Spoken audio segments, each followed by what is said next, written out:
le bon moment pour dire « je t'aime ». Il y a un problème chez nous, en tant qu'espèce humaine. On attend toujours le bon moment. Alors que le bon moment, c'est quand on le ressent. C'est-à-dire qu'il n'y a pas de bon moment. Il y a juste le moment où on prend la décision d'exprimer ce que l'on ressent. Laisse-moi répéter ça. Il n'y a pas de bon moment. Il y a juste le moment où on prend la décision. Que cela soit pour effectuer une action ou exprimer ce que l'on ressent. Je t'aime. C'est sûr que si tu veux le dire au bon moment, généralement, tu attends à ce que cette personne en face de toi l'exprime également. C'est pour cela que tu attends le bon moment. Tu veux exprimer cela au moment opportun où tu sais que tu vas pouvoir recevoir le même propos envers toi.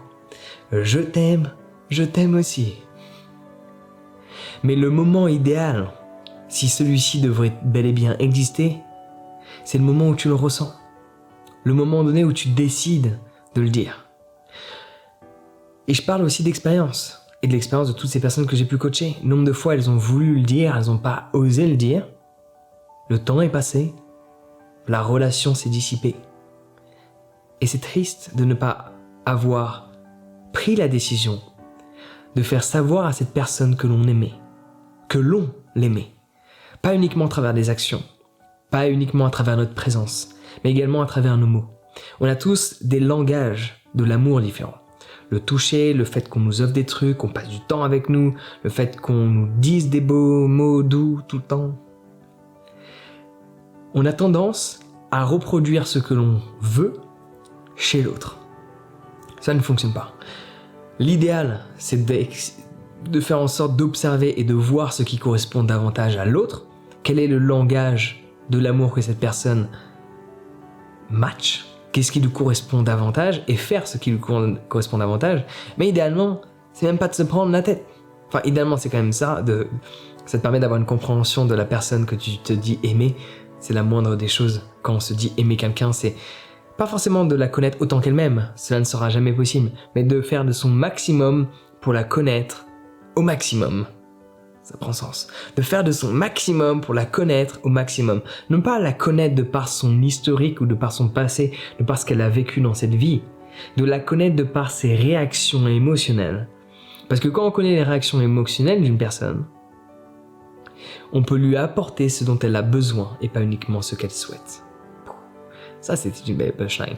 Donc, tu peux également exprimer le langage de l'amour des différentes manières, en maximisant le langage de l'amour qui correspond à la personne. Et celui-ci n'est peut-être pas « je t'aime », mais si tu ressens l'envie, même si le fait d'exprimer des mots, cette personne ne connecte pas autant que toi, exprime-le. Exprime-le sans vouloir recevoir. Parce que là, tu switcheras d'amour à amour inconditionnel. L'amour d'aujourd'hui pourrait être redéfini comme étant l'amour où j'attends quelque chose en retour. Mais l'amour inconditionnel, c'est bien pour ça qu'on a séparé les termes. Amour inconditionnel, parce que de base, l'amour est inconditionnel. Mais vu qu'on vit dans une société où chaque amour partagé doit avoir un retour pour qu'on puisse se sentir comblé, on en a défini un nouveau terme, qui est l'amour inconditionnel, où on donne, on offre sans attendre un retour. Mais le retour viendra dans tous les cas. L'idéal, c'est de donner sans attendre un retour. Mais le retour finit toujours par arriver. C'est juste qu'il n'arrive pas à une échelle égale. Si je prends mon exemple, de par l'amour que j'ai pu donner dans ma vie perso, dans ma vie professionnelle, dans les partages que je fais sur YouTube, j'ai donné beaucoup d'amour. J'ai donné beaucoup de messages qui avaient pour but de vraiment aider. J'ai pas reçu autant d'amour que ce que j'ai donné. C'est pas grave. Je suis très content de l'amour que je donne tous les jours. Il y a des gens qui me critiquent de l'amour que je donne. C'est pas grave. Je vois tout l'amour que je donne. J'ai peut-être fait des choses qui n'allaient pas, mais le fait de savoir que je donne tant d'amour, j'accepte mon imperfection. J'accepte qu'il y a des choses que je fais qui ne vont pas, parce que je sais tout ce que je fais de bien. Et tout ce que je fais de bien, je le fais de par l'amour que je partage. Et l'amour que je partage, je peux l'exprimer de différentes manières qui soient. J'exprime de la manière que je souhaite, de la manière qui correspond aux gens auxquels je suis confronté, que je me dis aimer. Donc si tu as envie de dire à quelqu'un que tu l'aimes de par le fait que tu l'aimes, juste dis-le.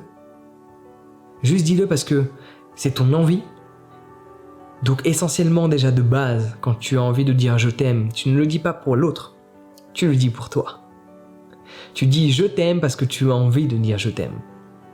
Et tu n'attends pas que cette personne réagisse de la manière que tu souhaites parce que tu n'as pas dit je t'aime pour elle, tu l'as dit pour toi. Tu as envie d'exprimer ton ressenti, ton sentiment. Si cette personne te renvoie ce ressenti, cette émotion, alléluia. Si elle ne te le renvoie pas de la même intensité, c'est pas grave, parce que tu n'as pas dit essentiellement je t'aime pour l'autre, tu l'as dit pour exprimer ce que tu ressentais, tu l'as dit pour toi. Donc le meilleur moment pour dire je t'aime, c'est dès lors que tu le ressens, de prendre la décision de le dire. Le je t'aime peut être interprété de différentes manières, intime ou amical, dans tous les cas c'est montrer une partie d'affection envers l'autre, de montrer que l'on aime l'autre, sauf que dans la réalité, on aime certains aspects de l'autre parce qu'on ne connaît pas pleinement l'autre. Mais ça, c'est un autre sujet, on pourra en parler une autre fois. En attendant, si tu as envie de partager de la positivité dans les commentaires, ça fait effet boomerang. Plus tu en donnes, plus tu en reçois. C'est peut-être pas à part égale, mais au moins, plus tu donnes de la positivité, c'est comme l'amour. Plus tu en reçois, cela paraît évident. Et si tu veux développer davantage d'amour de toi, d'amour de soi, avant de se préoccuper de l'amour qu'on donne aux autres, préoccupe-toi de l'amour que tu cultives envers toi. Plus tu vas cultiver cet amour en toi, plus tu auras la capacité de donner de l'amour aux autres. Cet amour, pour le cultiver, il faut apprendre à te connecter à qui tu es. D'où l'intérêt de méditer. Donc, je te mets un guide sur la méditation. Il a été partagé par plus de 20 000 personnes. C'est bien qu'il a une utilité. Je te laisse le télécharger sur ce Prends soin de toi et passe une excellente journée.